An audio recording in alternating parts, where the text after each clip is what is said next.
Salve doidão, salve doidona, tá tudo bem, tudo certinho aí, cara? Como é que tá as coisas aí? Tá tudo tranquilo? Espero que sim, esperando que sim. Vamos lá para mais uma aulinha aí. Dessa vez nós vamos de energia, combustão e combustível. Esse é o vídeo 1, tem muita coisa para trabalhar com isso, tem bastante coisa, bastante coisa. Agora eu tenho uma pergunta para vocês, na boa. Vem comigo, doidão. Quando você fala em energia, você pensa em quê? Ou no quê? Quando a gente fala em combustão, a gente pensa no quê? E quando você pensa em combustíveis, o que vem na cabeça? São três perguntas que às vezes se confundem. Por exemplo, combustão é a mesma coisa que combustível, energia. O que essas coisas têm a ver uma com a outra? É o que a gente vai tentar dar uma elucidada para você aí, meu cria, tá bom? Então vamos começar lá, vamos ver o que quer dizer cada um deles, o que isso implica e como que isso interage na tua vida, o que tem a ver com a tua vida. Vamos lá? Então, vamos perceber, vamos começar com energia. Então, vamos começar com as coisas devagar, porque tem bastante coisa aqui. Energia. O que é energia? Vou mandar já de barato, que já deve ter uma ideia do que seja, que energia nada mais é do que capacidade de produzir trabalho. Quando a gente fala a palavra trabalho aqui, a gente está falando, né, de trabalho, inclusive do trabalho do seu pai, da sua mãe, o trabalho que você faz de escola, o trabalho que você... Então a palavra trabalho, ela tem um sentido para a gente que tem uma amplitude muito grande de significados. Mas para química, para física, até mesmo para matemática e para todas as áreas do conhecimento, a palavra trabalho ela também está associada à energia. Então, capacidade de produzir trabalho. Fácil essa, né? Segura aí. Vamos começar lá atrás. Nós vamos começar na época que o homem primitivo, para retirar o sustento da natureza, para a gente sobreviver, a gente utilizava a nossa força muscular. A gente utiliza, mas não tanto. Hoje a gente tem outros recursos. E no decorrer do tempo, conforme o tempo foi passando, até para diminuir o esforço, a gente substitui a nossa força muscular para a utilização dos animais, sobretudo com o aumento da população dos seres humanos no planeta. Então você imagina que você está numa aldeia, que você precisa alimentar 10, 15, 20 pessoas na aldeia, um braço só já não adianta mais, né? Um braço só não é o suficiente. Então a gente começou a domesticar os animais, como vaca, cavalo, até mesmo cachorro e outros animais que nos ajudavam, emprestavam a sua força, que era maior do que a nossa, para produzir os nossos meios de sustento. O objetivo sempre é produzir mais com menos esforço. Entendeu isso? Olha lá, presta atenção. Produzir mais com menor esforço. E aí nos proporciona conforto e nos proporciona qualidade de vida, sobretudo. E aí a gente pensa que ao descobrir a energia como essa mola motriz, essa mola que impulsiona a civilização nos dias de hoje, a maior quantidade de trabalho em menor tempo, ela vai fazer com que a gente tenha menos esforço físico, né, e esforço animal. Vamos ver então alguns conceitos e alguns fundamentos dessa coisa que nós chamamos de energia. Aristóteles, o pai da matemática no século IV a.C., vai definir energia como uma realidade em movimento. Né? Então ele falava assim, olha, energia, então aí eu vou pensar, o que é energia? É uma realidade em movimento, tudo aquilo que estivesse movimentando está gastando energia. Mais ou menos isso que ele pensava, e era isso que ele escreveu, e é isso que está descrito aqui embaixo. Outro fundamento que nós temos é o que vem da termodinâmica do século XIX. E a termodinâmica nada mais é que um ramo da física que estuda transformações de energias em sistemas macroscópicos.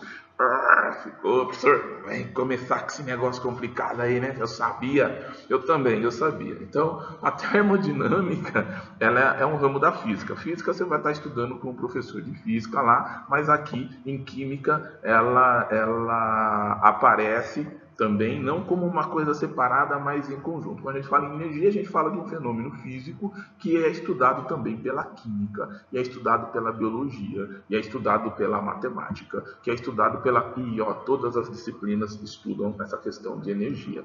Termodinâmica, então, no século XIX, vai estar falando de um cara chamado Joule. Ele vai falar que energia é a medida da capacidade de efetuar trabalho. É assim que ele define, assim que ele conceitua a energia. Capacidade de efetuar um determinado trabalho, certo? Beleza. Como você está vendo no exemplo aí em cima, você está vendo uma panela de pressão cozinhando umas deliciosas batatas para fazermos aí alguma coisa que a gente adora, que é comer, né? Que tem a ver com a obtenção de energia, ok? Vamos continuar então. James Clerk Maxwell, né? Quem foi esse cara? Esse cara foi um físico matemático britânico, né? E ele é conhecido porque ele deu a forma final da teoria moderna do eletromagnetismo, que vai unir a eletricidade, o magnetismo e a óptica. Eram os pontos de estudo desse rapaz aqui que tem esta aparência e esta barba da cor parecida com a minha. Agora, não olha esses cálculos aqui do lado, não. Aqui é só para você entender que existem esses cálculos aqui neste momento. Depois a gente vai brincar um pouquinho com isso. Mas ele desenvolveu exatamente esses cálculos do lado, né? Então, vamos lá. James Clerk Maxwell, ele propôs que energia, ele fala que energia é aquilo que permite uma mudança na configuração do sistema em oposição a algo que resiste a essa força, certo? Então, quando há uma resistência de forças, você tem gasto de energia. E ele vai dizer que esta energia que empurra para lá e empurra para cá, esta força que impele as coisas, os fenômenos e a ação, ela provoca uma mudança no sistema. Ao provocar a mudança nesse sistema, ele vai chamar isso, ele vai conceituar isso de energia. A energia, ela também possui a capacidade de se transformar em outra energia. Tá? Então a gente vai chamar de conversão energética. O que é isso, professor? O que são conversões energéticas? É o seguinte, uma energia pode se transformar em outra energia. Isso não depende dos sistemas, né? Todos os processos de conversão são regidos por duas leis fundamentais que nós vamos ver a seguir, mas nós precisamos entender o seguinte. Só para você entender, a gente colocou aqui para você um organograma para você entender um pouquinho. Vamos pegar aqui, olha, a energia mecânica, a gente está bastante acostumado, não é energia elétrica que você está neste momento, você está utilizando. Uma energia elétrica, se eu pegar aqui a setinha, ela pode se transformar em energia térmica, né? Em dias de frio, eu pego lá o aquecedor, plugo ele na tomada, o que tem na tomada? Energia elétrica, e essa energia elétrica passa por uma resistência, e essa resistência emite o que para você?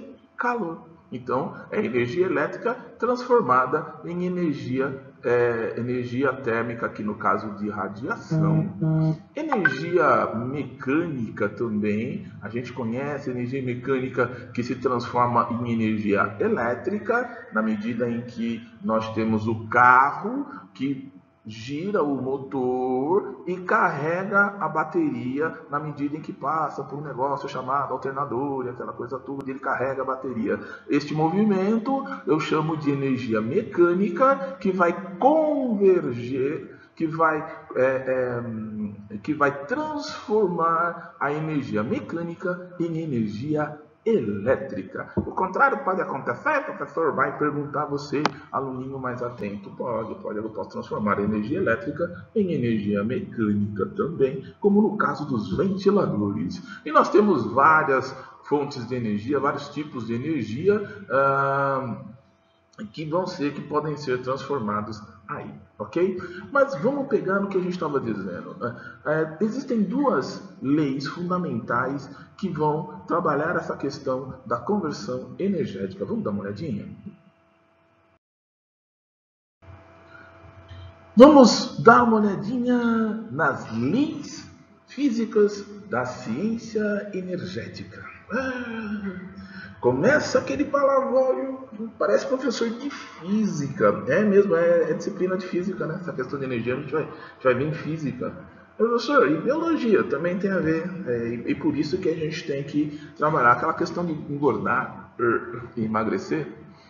Tem a ver com o entendimento dessa questão das leis da física. São duas leis que a gente vai chamar da primeira, a lei da conservação da energia, ou lei da termodinâmica, que foi dado por um cara chamado Joule, que você vai ver em física também, e um outro chamado Meyer. E ele vai dizer o seguinte, né? Na verdade a frase não é nem de Joule nem de Meyer, na verdade é um cara chamado Antoine Lavoisier, né? É francês, je suis parle français, mon chéri. A energia não se cria nem se destrói, ela se transforma. Lembra? A gente estava falando, escuta, a energia se transforma. Então, a energia, ela não se cria, ela está aí. Ela não é destruída, mas ela é transformada. E aqui você tem a fórmula básica que define um sistema energético. A partir do momento que entra uma energia, é igual o valor que entra aqui na energia, ele vai sempre ser igual à energia que sai mais o sistema. E você vai dizer, meu Deus, começou essa coisa de cálculo, vai ter cálculo. Pouquinho, mas você precisa entender o fundamento, você precisa entender o princípio, você precisa entender que a quantidade de um total de energia, quando temos um sistema isolado, permanece a mesma.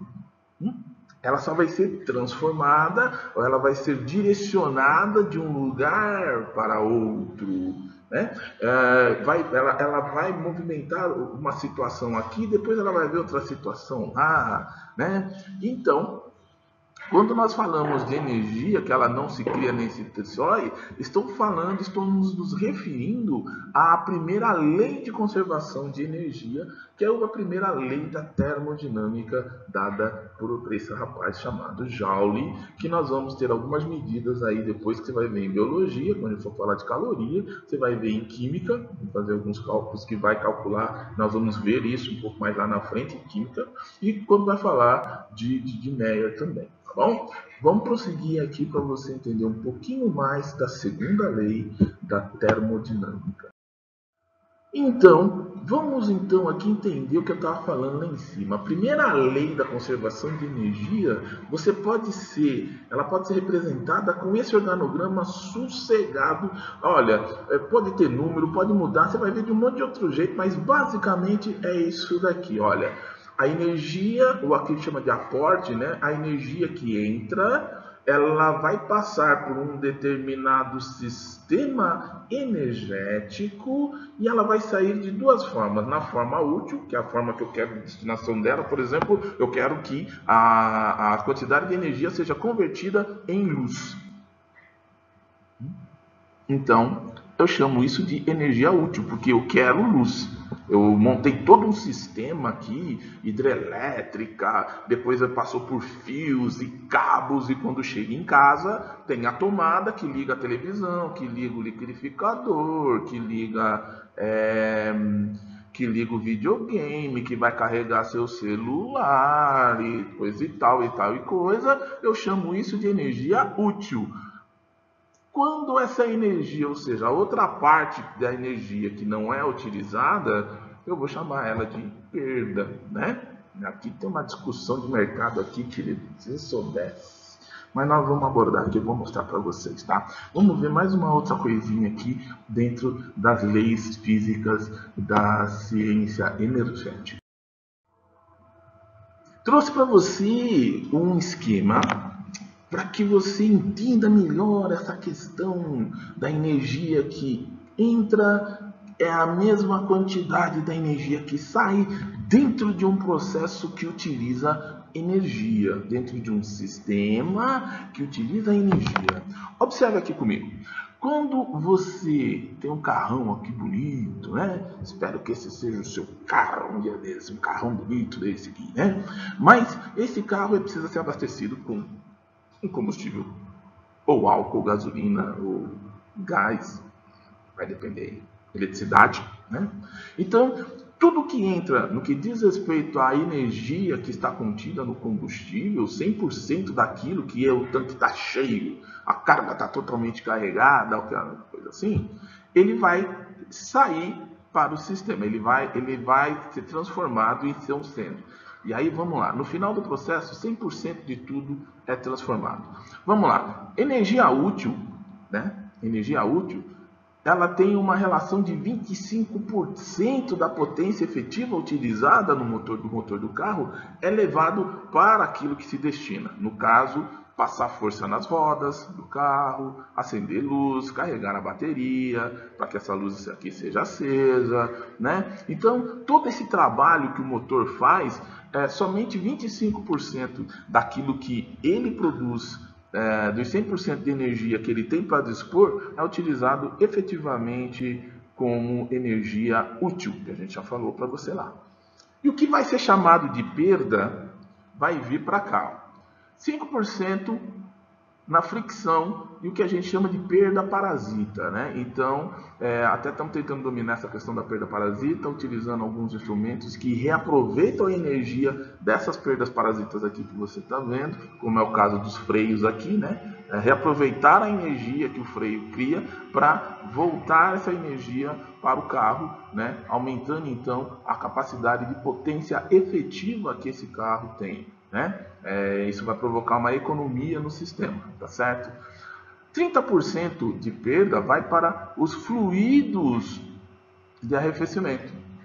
30% então daquilo que a gente tem no motor vai para fluido de arrefecimento, que é para esfriar o sistema, para ele ficar no que a gente chama de temperatura ótima, para que o carro continue a rodar.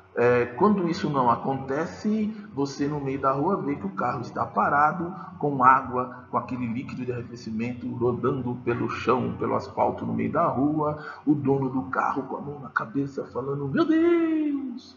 E gastando uma grana para arrumar e estabelecer o sistema, mas aqui você tem que saber que daquilo que é gasto, da energia do combustível que entra, 30% vai ser mandado como vai ser utilizado como fluido de arrefecimento, porque a quantidade de calor que é gerado é muito alta, então quanto mais alta a temperatura, menor o rendimento do motor a combustão, que é o que nós estamos falando aqui.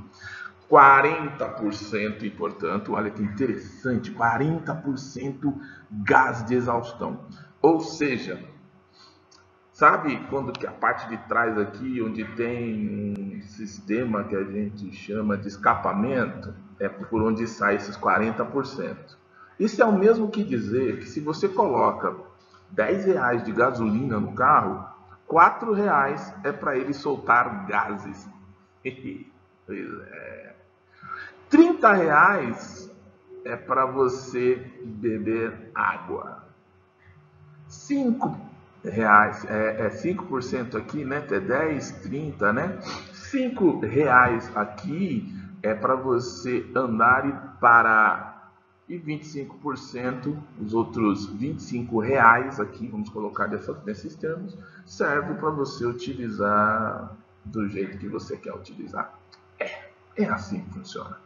Então, aqui é para a gente entender que toda a energia do combustível que entra é uma energia aqui, toda a energia do combustível que entra, esqueci do plotterzinho aqui, ele vai sair na razão de 100%, no caso do motor a combustão, 25% da potência efetiva é aproveitado.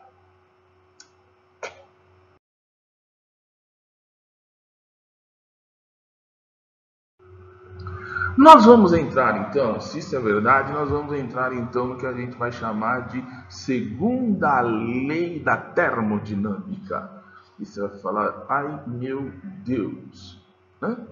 Então, a segunda lei de termodinâmica, não se preocupe, porque para esclarecer para você suave, você só precisa entender o conceito, para depois você entender como que funciona lá, como que se relaciona com você no seu dia a dia. A segunda lei da termodinâmica vai dizer o seguinte, que é a lei da dissipação de energia. Em todo processo de conversão energética, sempre deve existir uma parcela de energia térmica como produto, portanto calor, e que é inevitável perdas neste processo. Então, todo processo energético, até onde a gente conhece, tem perdas, e essa perda ela é dada em energia térmica, tá? Ela perde calor, né? Além das perdas que são decorrentes das limitações tecnológicas e econômicas dos sistemas que a gente tem, isolamento térmico imperfeito, atrito, perda de carga, inércia, entre outras, são presentes nos sistemas que nós, seres humanos, desenvolvemos para aumentar a nossa capacidade de trabalho, certo? Então, nós temos até aqui uma continha, que é os ciclos térmicos, mas depois a gente até brinca um pouquinho mais com isso. Tudo bem? Suave? Depois a gente vai voltar a brincar sobre isso. Mas eu preciso saber então que tem duas leis da física, a lei da termodinâmica, a primeira e a segunda lei. A primeira lei de conservação, o que entra de energia sai no sistema, não importa como, e a segunda lei é a dissipação dessa energia. Parte dela vai ser utilizada para ser energia útil e a outra parte ela é perdida em energia térmica. Vamos dar uma olhadinha aqui um pouquinho mais no exemplo que eu trouxe para você. No caso aqui, nós vamos ter da potência efetiva, 25% aqui, portanto, né, a gente utiliza no carro. É muito pouco para a quantidade de energia que é utilizada. Por quê? 75%? Como assim 75%, professor? Onde você está vendo isso? Oh, meu Deus. Vamos lá, minha cria, vamos fazer uma continha, ó. 5 mais 30 é 35, 35 mais 40 é 75. 75% da energia dos motores a combustão é perdida. Pois é.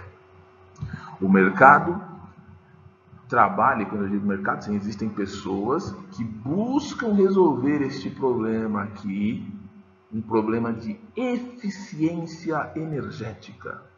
Eu preciso de sistemas limpos que aproveitem muito mais do que os 25% de energia. Então, quando você ouve as pessoas falarem, olha, nós precisamos utilizar o carro isso, carro aquilo, o carro serve, o carro não serve, ele polui, ele não polui e tal, mas também temos que pensar na tecnologia de aproveitamento da energia utilizada no processo, para que isso sirva para a gente de forma de trabalho em energia. Então, isso é tão forte que toda a economia nossa é baseada em matrizes energéticas, em complexos energéticos de maior ou menor aproveitamento, conforme a gente vai utilizando o combustível e os elementos de combustão. Beleza? Então, para você entender aqui, para a gente pular já para a próxima, a segunda lei ela vai dizer que há sempre energia perdida quando você trabalha dentro de um sistema energético. No caso do carro aqui, há uma perda de 75% de energia que poderia ser efetiva e que não é. Quer ficar rico? Quer ficar milionário? Pois é. Descobre como é que faz isso aqui, ó. Tem um monte de gente trabalhando em cima disso. Descobre aí. Como que eu posso transformar aqui, tropa, esses 25% de energia, como eu posso aumentar até chegar a 100% ou muito próximo deles? Tá certo? Esse é um desafio. Até hoje, né, a indústria trabalha. Vamos para o próximo. Combustão. Vamos falar um pouquinho de combustão, nós falamos de energia, capacidade de gerar trabalho, processos energéticos. leis da termodinâmica, envolvido diretamente em processos energéticos, primeira lei, segunda lei. Agora vamos dar uma olhadinha na combustão, tá? Vamos ver como é que funciona essa questão da combustão. O que é combustão? Combustão, a gente pode dizer como sinônimo de queima, né? Mas na verdade ela é uma reação química, a combustão, de caráter exotérmico. Quando a gente fala em exo, né? Latim exo é fora, tá? Então é uma queima que vai sair. Quando eu falar endo, é dentro, né? Uma queima endotérmica, vai queimar por dentro. E queima exotérmica, combustão exotérmica, o calor, a energia, aquilo que vai ser dissipado, segundo a segunda lei da termodinâmica, vai ser jogado para fora. Beleza? Há exceções, beleza? Então, combustão ou queima é uma reação química exotérmica, dada algumas exceções, entre uma substância, que a gente já falou, você tem que saber o que é a substância, né? Série de compostos moleculares e tal, blá, blá, blá, que essa substância, o nome dela vai se chamar combustível. Presta atenção aqui que eu vou repetir, vai ter uma seção só de combustível, tá? E aí eu tenho que saber que combustível é a substância, né? E um gás. O gás, no caso, a gente chama de comburente. Geralmente, o comburente na nossa atmosfera, no planeta Terra, o comburente abundante que tem é o oxigênio. E aí pode haver no processo, lembra do motor? Pode haver calor e luz, né? Liberação de calor e liberação de luz.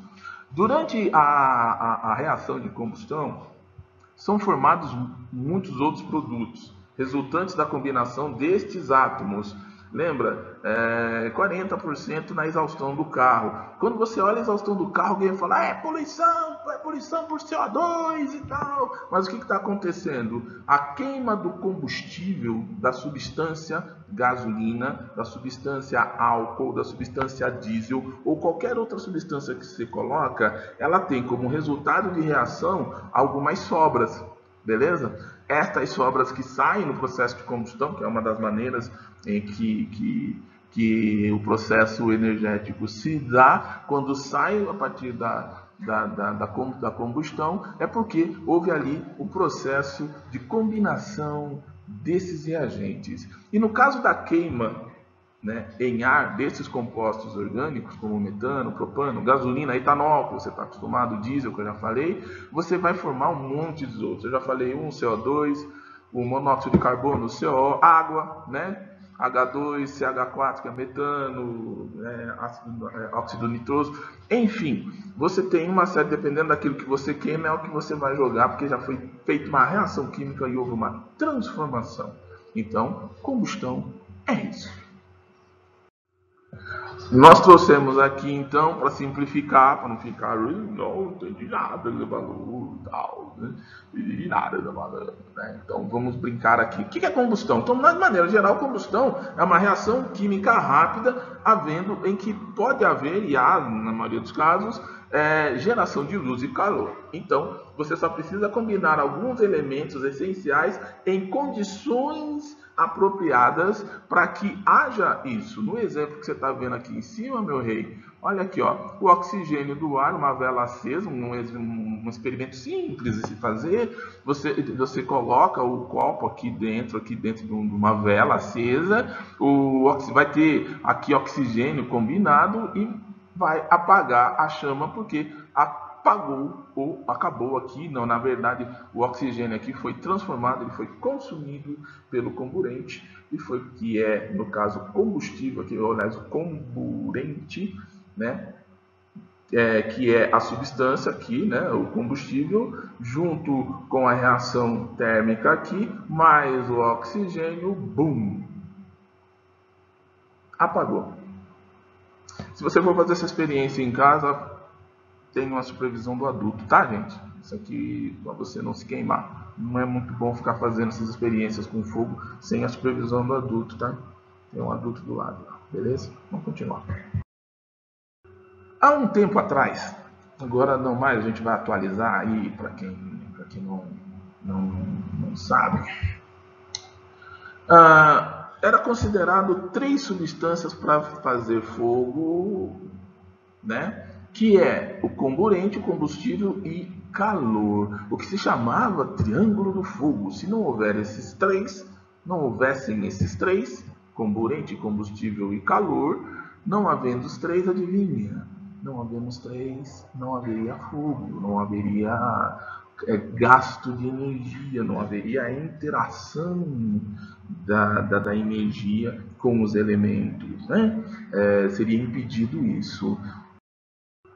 Hoje já se admite uma quarta coisinha que tem que acontecer, que a gente vai chamar de reação em cadeia, né? Em inglês, chain reaction. Olha que lindo, né? Por que eu estou falando em chain reaction? Porque a palavra chain reaction tem aparecido por conta da pandemia.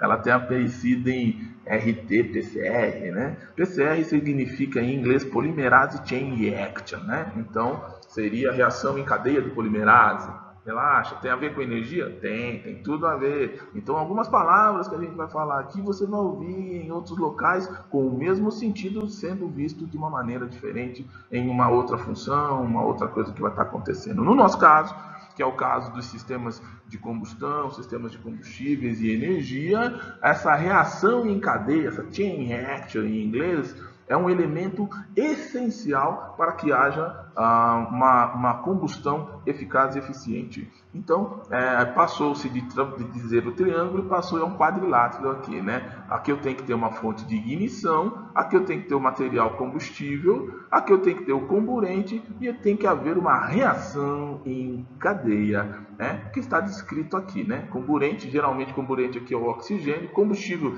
no exemplo do carro que nós demos, é gasolina, é o álcool, é o diesel, a fonte de ignição, aqui fonte de ignição, né? O que é isso? É o calor que você vai botar lá para gerar e começar a reação em cadeia, e geralmente fogo, e a reação em cadeia propriamente dita, ok? Vamos lá. O que acontece aqui, né? O comburente mais comum que a gente encontra na atmosfera é o oxigênio.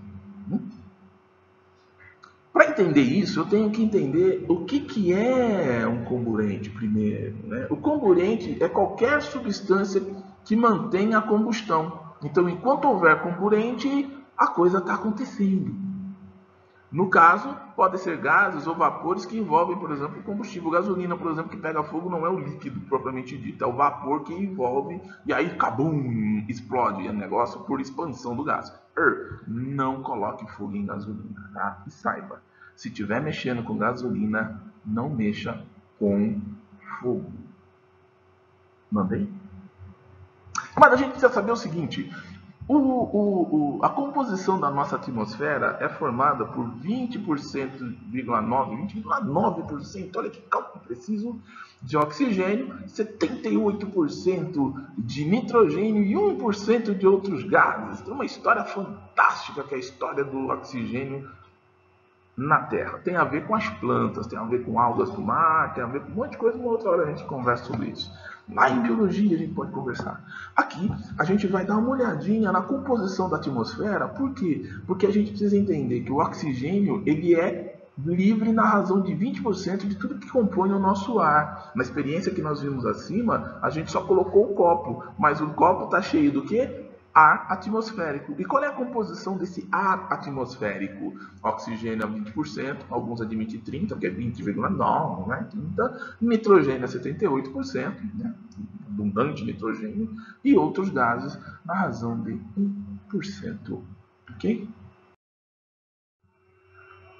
Combustível.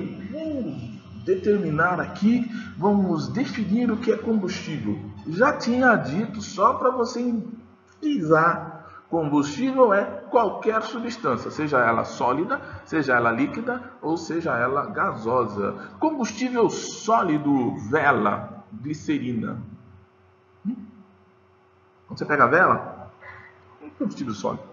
Gordura. Você quer saber? A sua gordura do corpo que você tem, gordura é sólida, tá? Gordura é sólida, óleo é líquido. Tanto a gordura quanto o óleo são combustíveis.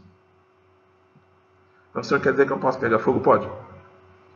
Como assim, professor? Pelo amor de Deus, quando você vai fazer churrasco, quando fazem churrasco para você, que é legal, né? Quando tá fazendo churrasco, tem gente que gosta de fazer churrasco, mas não vamos entrar nessa coisa agora. Porque assim, gostoso, não deu fome agora. Bom, enfim, quando está fazendo churrasco, você vê que você está fazendo lá, vou pegar uma peça famosa, que é a picanha, e a picanha ela tem um lado gorduroso. O que acontece quando você vira, você vê que faz aquela fumaceira, pega aquele fogo? Pois é, você também tem gorduras que têm composições químicas semelhantes, se não iguais, ao coitada do dono da picanha, que era um boizinho, né? Coitadinho faleceu e cedeu a sua energia para nós nos alimentarmos. E aí a gente vai entrar em cadeia alimentar, né?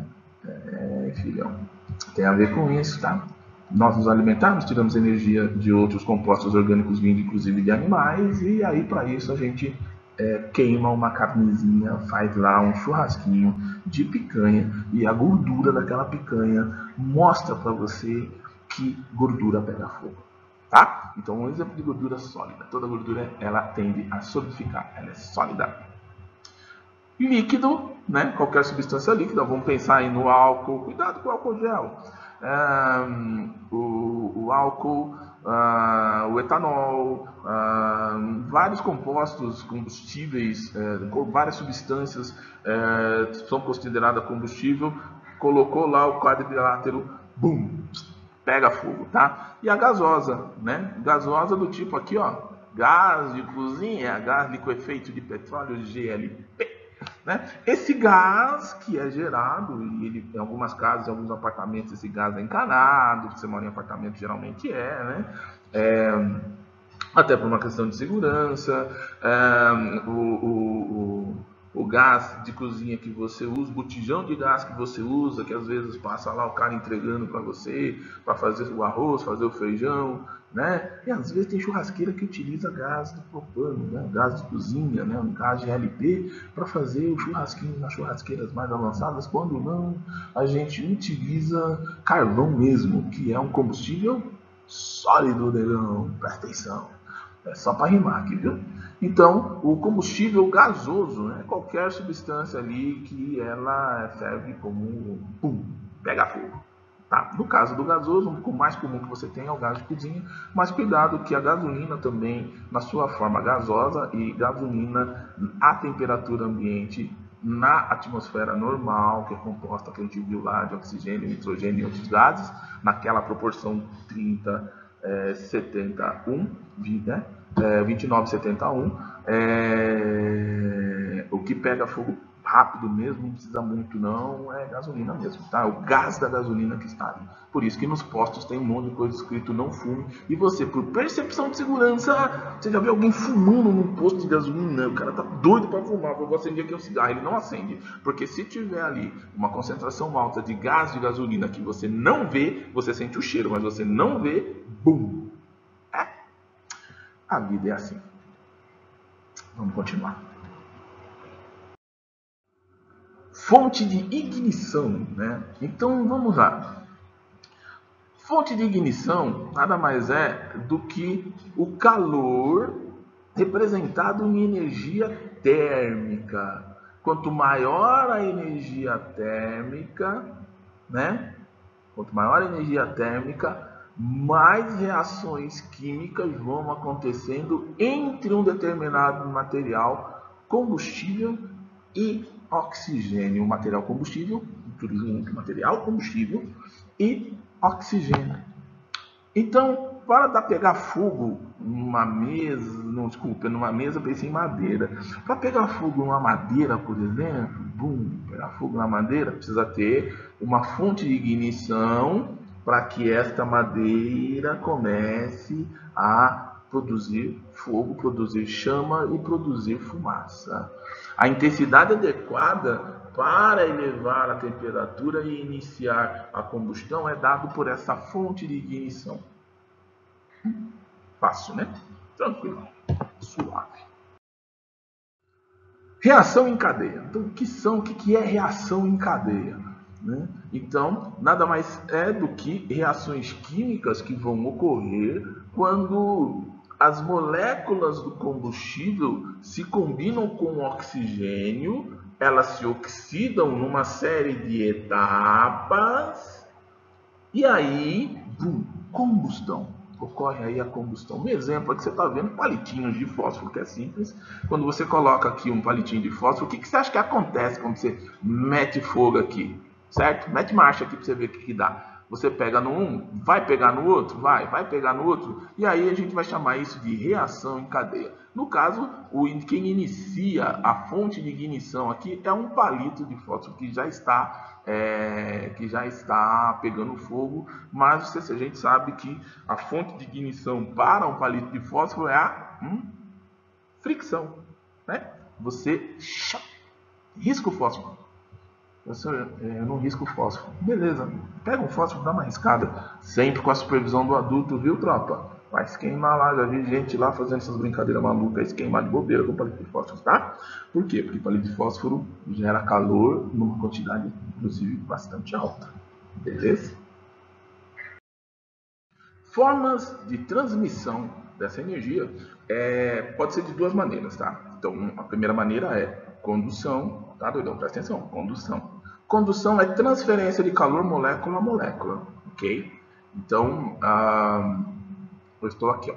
Condução é transferência de calor molécula a molécula. Então, você coloca fogo aqui no metal, um determinado metal. A panela que você vai fritar o seu ovo, vai esquentar comida, né? E tá lá, você vai fazer um minestrone, vai fazer um restauranté. Você coloca a comida na panela e a panela vai aquecer, o fogo vai transferir a energia para o metal por condução, né? Vai ser molécula a molécula. Então, o fogo entra em contato com o metal, com o alumínio, as moléculas de alumínio vão ficando excitadas e transferindo calor uma a uma. A outra forma é por radiação, né? Então, isso você também já deve ter percebido, que quando você chega perto de uma fonte de calor, o calor que ela irradia chega até você em uma determinada intensidade, tá certo?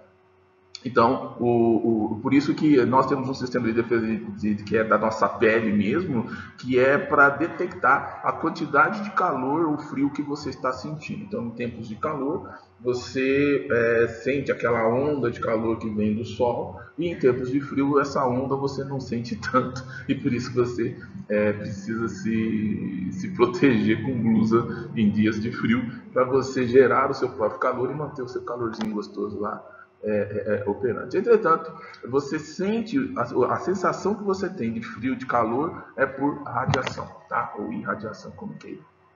Vamos para o próximo.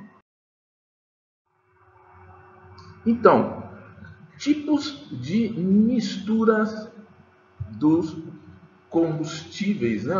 Para se ter uma combustível, nós vamos ver um pouquinho daqui a pouco. Para nós tenhamos uma combustão, e essa combustão se dê de maneira perfeita, de maneira ótima, nós precisamos aí entender um pouco sobre tipos de misturas, ou seja, quando que vai ocorrer uma combustão propriamente dita. Para isso a gente colocou aqui um motorzinho aqui, um corte de motor com corte lateral, né? Então quando você olha o carro de frente, né? Geralmente o motor está de frente para você, de forma que você veria a frente dessa roda. Isso aqui você está vendo de lado, então ele é um corte lateral aqui, né? De um motor em funcionamento. É um esqueminha, tá? Esqueminha para a gente entender como funciona. Então nós vamos perceber aqui que nesse esqueminha nós temos algumas estruturas. Então você vai ver 4 estruturas que nós vamos chamar de pistão, e esses pistões estão dentro das câmaras, né? Que são onde está rolando aqui, acontecendo algumas coisas. Quando fica em amarelo é porque está ocorrendo aqui a combustão dentro dessa câmara. Então aí a combustão vai reunir quais elementos? Então esse elemento aqui, que é o elemento de ignição, que se dá por uma pecinha chamada vela. Essa vela emite um spark, emite uma centelha. Esta centelha ela provoca a ignição de dois outros elementos, que é o comburente e o combustível. Quem é o comburente? O oxigênio que entrou aqui, promovido pelo ar atmosférico, e o combustível, no caso, aqui o combustível pode ser qual? Pode ser gasolina, pode ser etanol, pode ser diesel, né? E por aí vai. E aí ocorre a explosão, na medida em que a centelha, o fogo, né? Ele, ele explode e acontece o quê? Veja só que aqui, onde está esse ponto que eu estou mostrando aqui para você, é o ponto de admissão do combustível com o oxigênio. Então, entra para dentro aqui, né, da câmera, e o acionamento da vela. Quando isso ocorre uma explosão, que você está vendo em amarelo. Esta explosão empurra o pistão para baixo. Este pistão ele vai acionar uma peça que nós chamamos de virabrequim. Dentro de carro existe uma peça chamada virabrequim. Por quê? Porque ele fica virando, né? Ele explode e fica virando numa determinada ordem. Então, conforme ele explode, ele volta para a posição, e aí, quando ele volta para a posição, ele vai empurrar os gases que sobraram para fora. Agora, olha que interessante, 40% da energia aplicada neste motor vai para fora neste momento, na forma de gases, onde a gasolina, o etanol, o combustível que está sendo utilizado e a mistura de oxigênio sofre uma reação em cadeia. Esta reação em cadeia provoca uma explosão aqui, que a gente entende como sendo explosão, e sobram-se os gases. O gás que sobra já é jogado para fora. A relação energética, então, disso é desperdiçada na razão de 40%. E aí depois dá uma subidinha lá em cima para você ver que a eficiência energética de motores a combustão aproveita só 25% disso, que vai ser transferido para as rodas conforme vira o girabrequim, né? Que é transferido em energia elétrica conforme ele vai passando aqui. Esse pontinho que você está vendo aqui são correias, várias correias são ligadas aqui, e é transferida para o ar-condicionado do carro, caso tenha, para a obtenção de energia elétrica numa anel de conversão, caso tenha, etc. Agora, os tipos de mistura são as misturas que podem ocorrer quando nós estamos trabalhando com processos de combustão. Isso é importante porque o mercado hoje trabalha muito com isso. Quando você vai ao posto de gasolina, você sempre vê: essa gasolina está batizada, está misturada. Aí o outro fala: não, é que a mistura é rica. Né? Você fala: a mistura é rica? Cuidado, vamos entender o que é isso daqui. Então, ou quando você sai, você vai, o seu pai leva o carro ao mecânico, ou em outros momentos, quando você precisa aí de que haja uma condição perfeita de combustão, você tem que entender um pouquinho de tipos de mistura. Vamos então aos 3 tipos de mistura. A gente tem mistura rica. O que é uma mistura rica? Né? Mistura rica tem relação com combustível. Né? Não há combustão quando a mistura é rica, porque tem mais combustível do que oxigênio. Então, quando acontece essa diferença entre mais combustível, menos oxigênio, não ocorre a combustão. Cuidado! Isso não quer dizer, você já tinha dito, que o gás da gasolina é que costuma ser combustível, pega fogo mesmo, e que é verdade. Isso não quer dizer que você vai sair por aí pegando gasolina, jogando em cima Bom, enfim, eu não vou dar ideia, porque vai que você faz, né? Mas não é para você sair por aí tacando fogo nas coisas com gasolina. Ponto, acabou, tá certo? Não faça isso.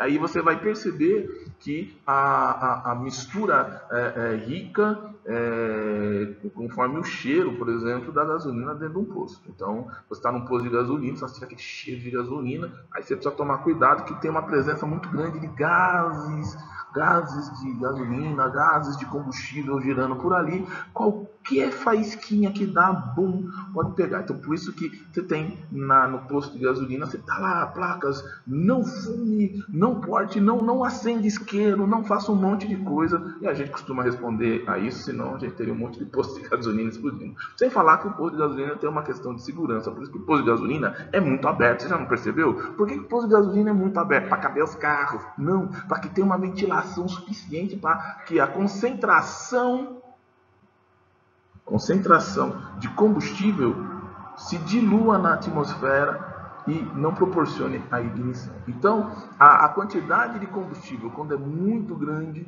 não há combustão. Consideram-se e se considera a mistura pobre quando tem mais oxigênio no ar atmosférico do que combustível. Tá certo? Então, quando você mistura mais oxigênio aqui dentro da câmara, no caso do motor a combustão, do que o combustível propriamente dito, não há explosão. Okay? Simples assim.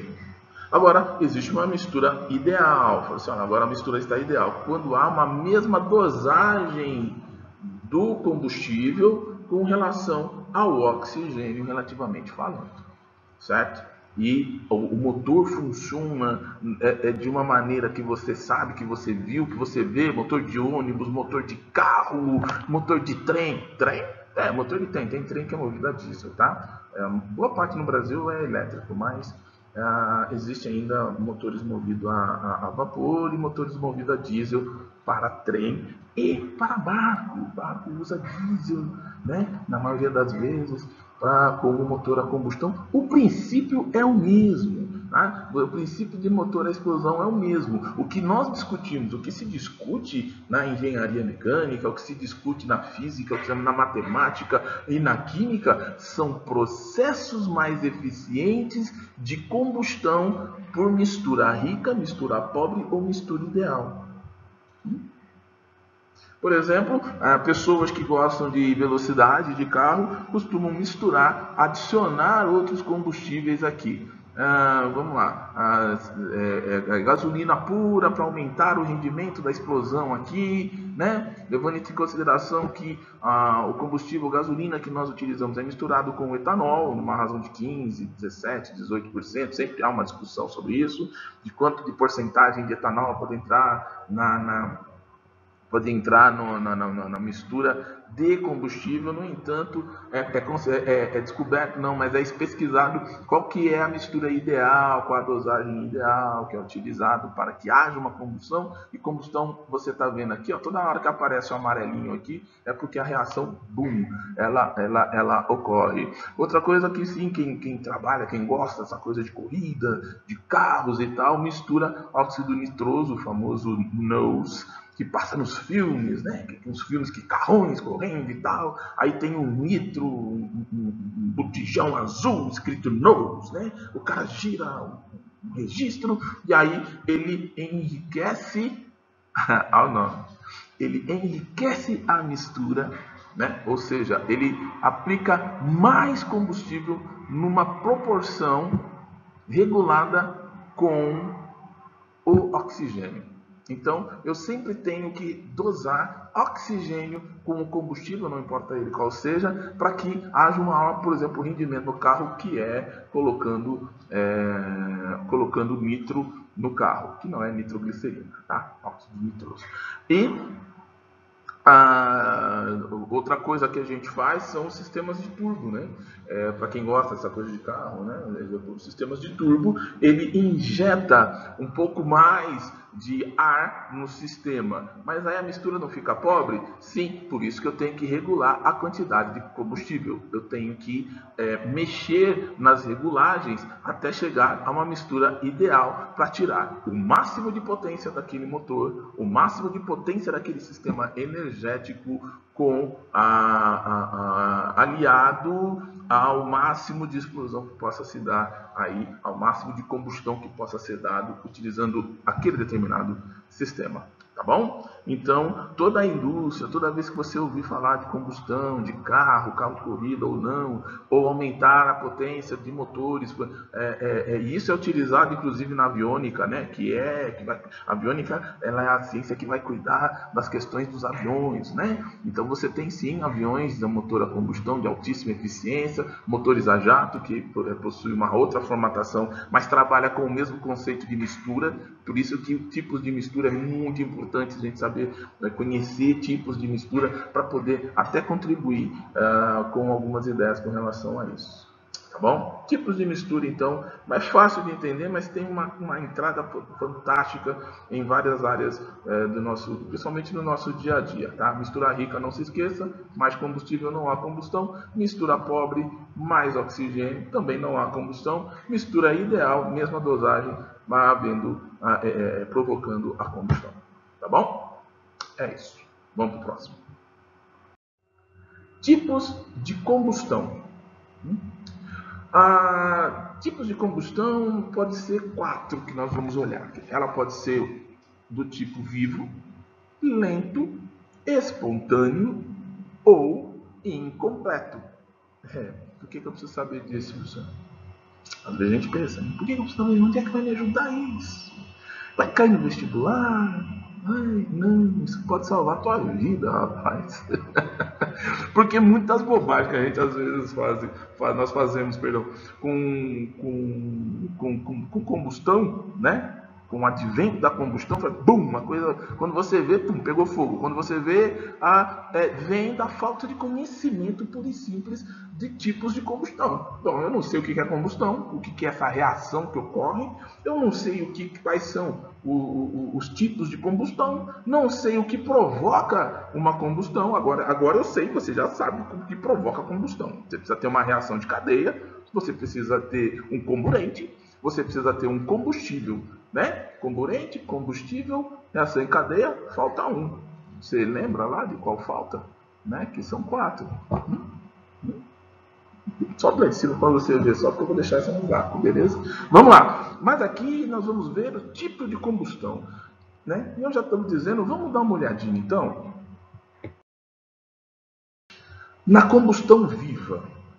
Combustão viva, olha aqui, doidão, combustão viva, né? É aquela que produz chama de imediato e a sua temperatura eleva-se rapidamente.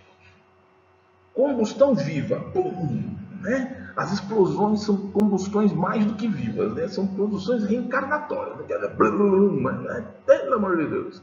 Neste caso que você está vendo aqui, no palitinho de fósforo pegando fogo, é uma combustão viva, a qual produz chama. Esta chama, por vezes, produz luz, né? Por vezes, né? Tem vezes que não produz, mas produz um calor quase que imediato. Vamos lá? Gasolina, por exemplo, né? A combustível sólido, de novo, falei lá que inflama pólvora, por exemplo, é um exemplo que tem uma reação viva muito intensa.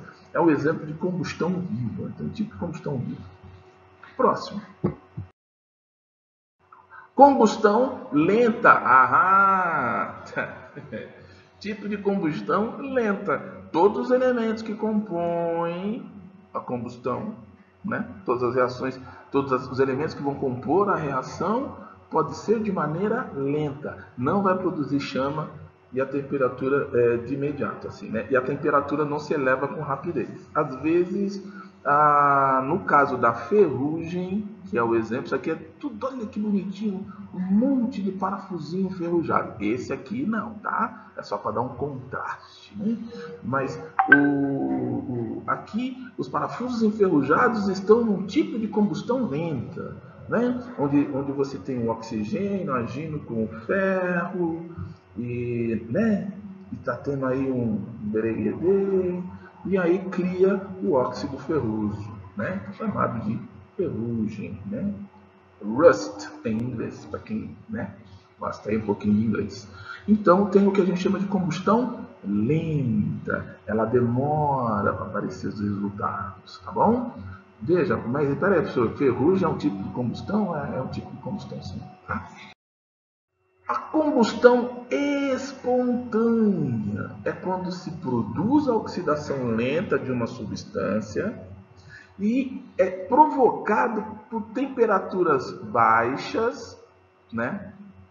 Que vai demorar em produzir o seu ponto de temperatura importante, ignição. A espontânea ela é um tipo de combustão que vai produzir aumento de temperatura e vai produzir ignição, portanto vai pegar fogo. O exemplo que está aí todo mundo vendo, você está olhando aqui, isso aqui é um celular, né? Alguns celulares foram tirados, inclusive, do mercado, sua tecnologia revista, porque eles estavam fazendo o quê? Combustão espontânea. Você estava andando com o seu celular e de repente, bum! O celular pegava fogo, o celular explodia. Muitos casos de várias empresas que a mistura química que ocorria dentro das baterias, e é possível acontecer com baterias, ocorrendo aí a junção aí dos 4 elementos que fazem com que a combustão ocorre dentro também do celular, tá bom? Então, o celular... mas daí eu preciso tomar cuidado com o celular, não sei o que, precisa sim, eu não posso deixar ele em locais muito quentes, né? Tipo, eu deixo o celular dentro do carro, né? Tem o carro lá e tá calor, eu deixo o celular dentro do carro, deixar o celular perto de fogo, dormir com o orelhão encostado no celular e lá aquela coisa toda. Professor, eu dormi com o celular, então ele pode explodir. Mas nunca se sabe, não é bom, porque ali existem os elementos químicos necessários para provocar uma combustão. Então, se isso é verdade, por que eu vou dar mole pro azar? Não acontece nada.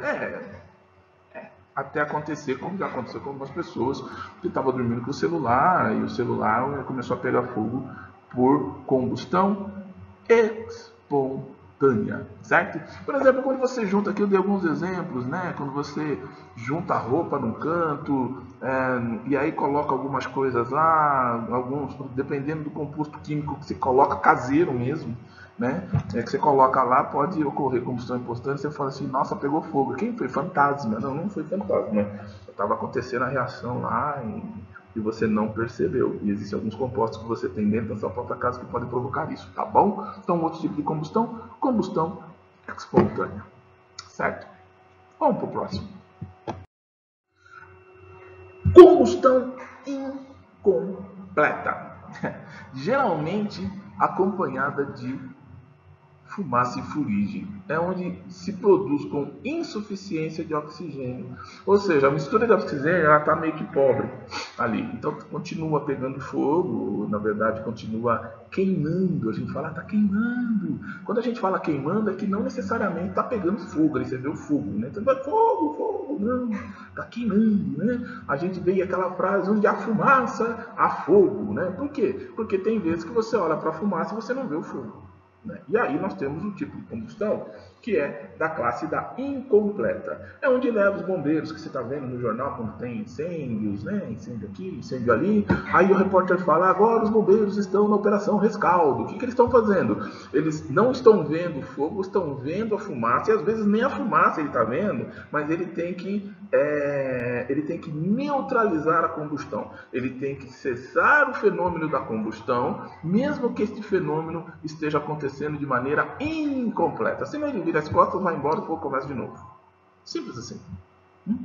Outros exemplos de combustão incompleta que acontece quando você vê a churrasqueira com o seu pai, sua mãe, seu tio velho, vai fazer lá o churrasco e todo mundo tem uma fórmula para tacar fogo nas coisas, né? Coloca 1 quilo de álcool lá, põe comburente, põe combustível e taca uma ignição, geralmente um palito de fósforo e pum! Esqueceu de um monte de coisa que a gente falou daqui para cima, né? Fala a verdade. Nas pranchas em cima, esqueceu, não sabe, né? Não sabe, por exemplo, que a hora que você coloca gás a 96 GL, que é o que é utilizado normalmente, havia muitos acidentes, agora diminuiu um pouco, às vezes, haviam acidentes, que a pessoa colocava lá o litro de óleo, vou tacar fogo aqui na coisa da churrasqueira, aí ela pegava o palito de fósforo, quando ela jogava o palito de fósforo, pegava fogo no molhadinho lá do álcool? Não, pegava fogo antes do fogo chegar, porque ali nós estávamos com um vapor de álcool, o gás é muito mais volátil, portanto pega fogo com mais facilidade. Pum! Aí você ouve aquele barulho de explosão, que é a expansão repentina do gás, da chama, que foi, e aqui esse pum, ele causa uma pressão e aí eu tenho uma combustão viva. Neste caso é incompleta porque aí completa, porque ele não vai ter esta reação ígnea, não vai ter esta reação de imediato, ele não vai ter um tipo vivo. Ele vai ali devagarzinho, vai pegando e daqui a pouco começa a soltar fumaça, fuligem, etc, etc. Toda vez que você vê fumaça é porque a combustão naquele estágio ela está incompleta. No caso, o grande problema que ocorre numa combustão incompleta e ela vai ocorrer em determinado estágio quando você observa o fenômeno de combustão, no caso aqui das fontes poluidoras de ar. Tá vendo aqui, ó? Fuligem. Tá certo? Você tem a fuligem sendo solta na atmosfera advinda de combustão incompleta. Um dos problemas que se tem, que se dizem aí, não, olha, o problema de poluição é que a poluição faz mal para o ser humano. Faz mal também faz mal para os animais. Faz mal, também faz mal para a planta. Portanto, por que a gente usa isso? Porque a gente precisa dessa bendita energia, por isso que a gente faz isso. Agora, o que nós precisamos é arrumar algumas soluções eficazes, como às vezes ocorre, para que haja um controle de lançamento de poluentes no ar, e ele parte também do entendimento do que é combustão.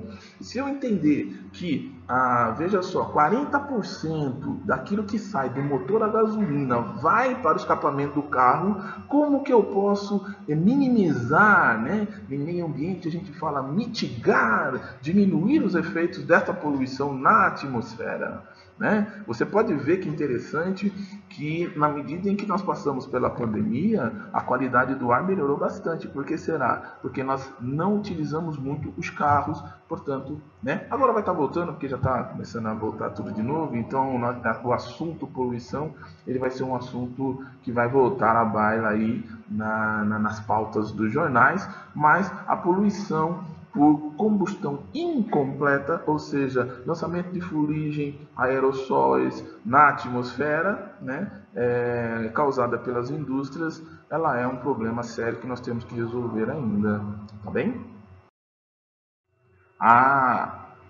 Vamos dar uma olhadinha,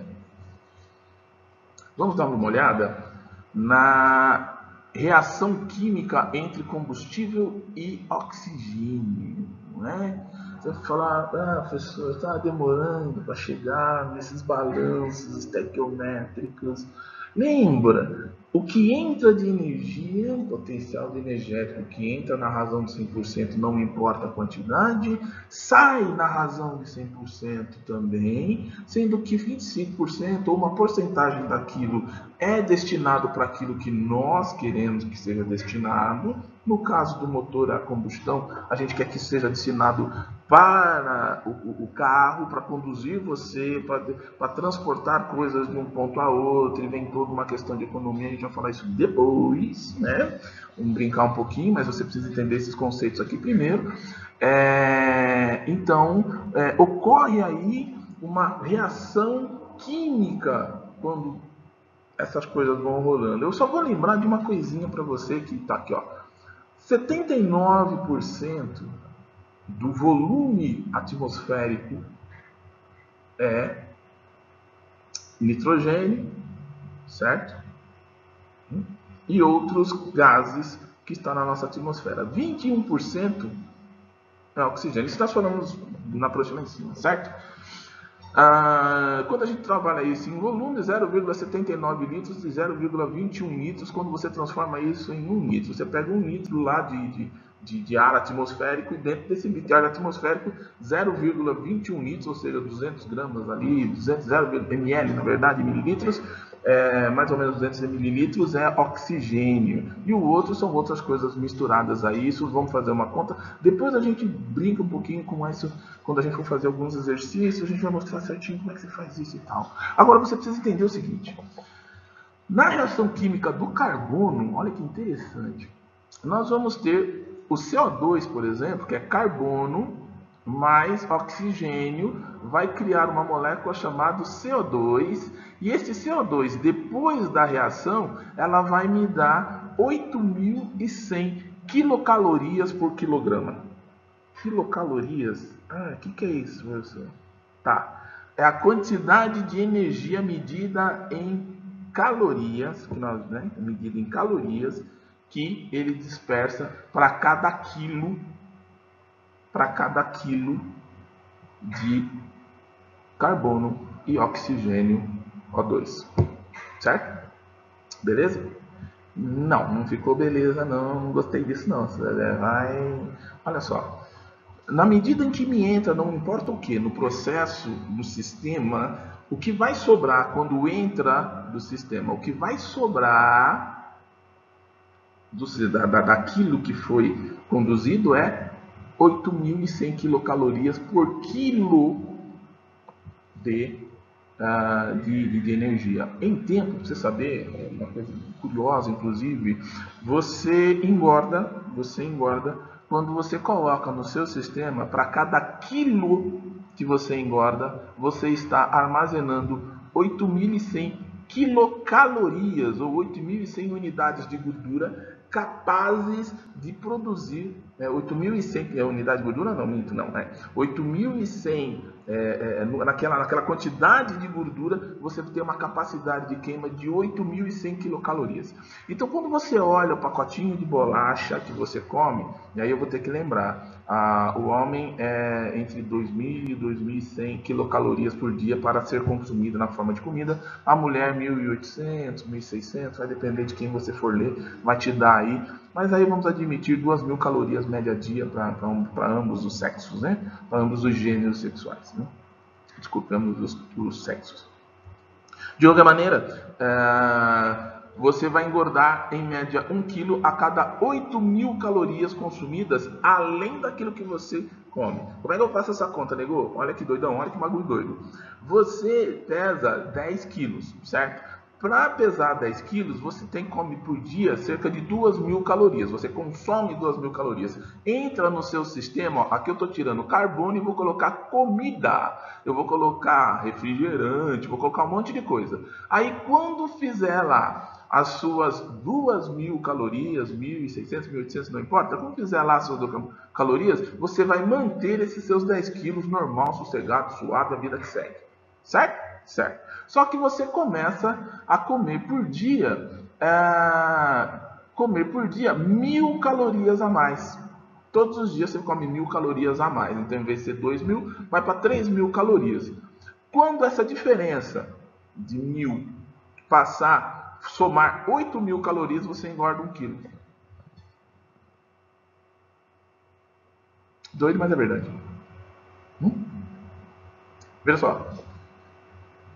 8.000 calorias que vai armazenar, porque você não vai gastar 8.000, você gasta 2.000 calorias por dia. Só que cada dia você está economizando ou você está juntando na sua poupança de gordura 1.000 calorias. E aí vem a relação direta. Isso é uma conta que se faz direta para consumo de calorias e gasto calórico no organismo.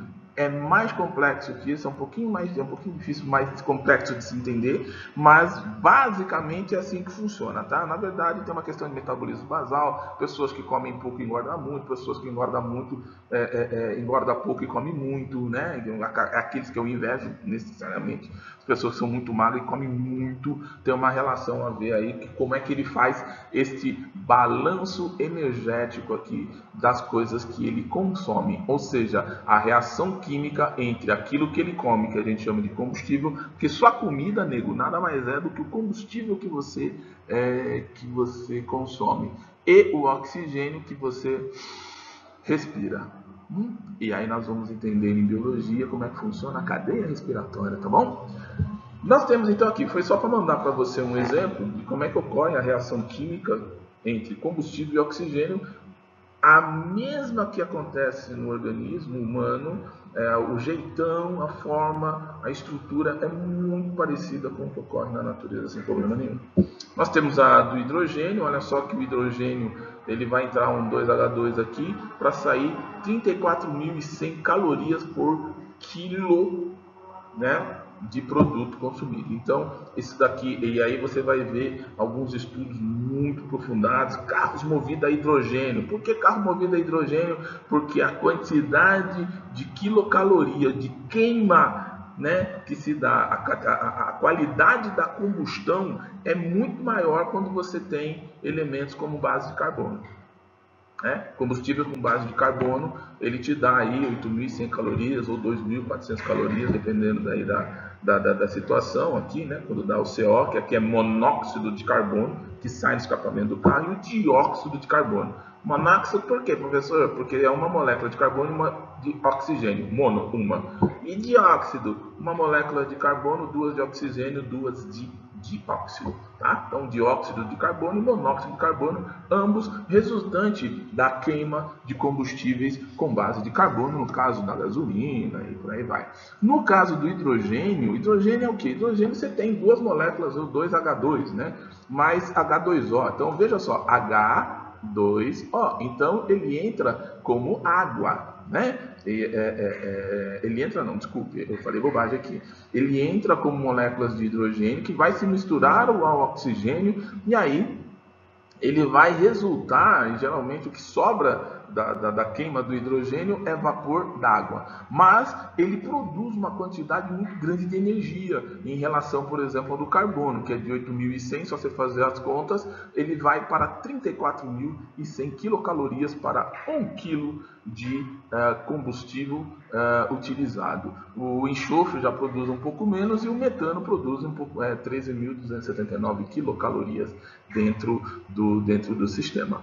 Tá bom? Tá ok? Acho que é isso.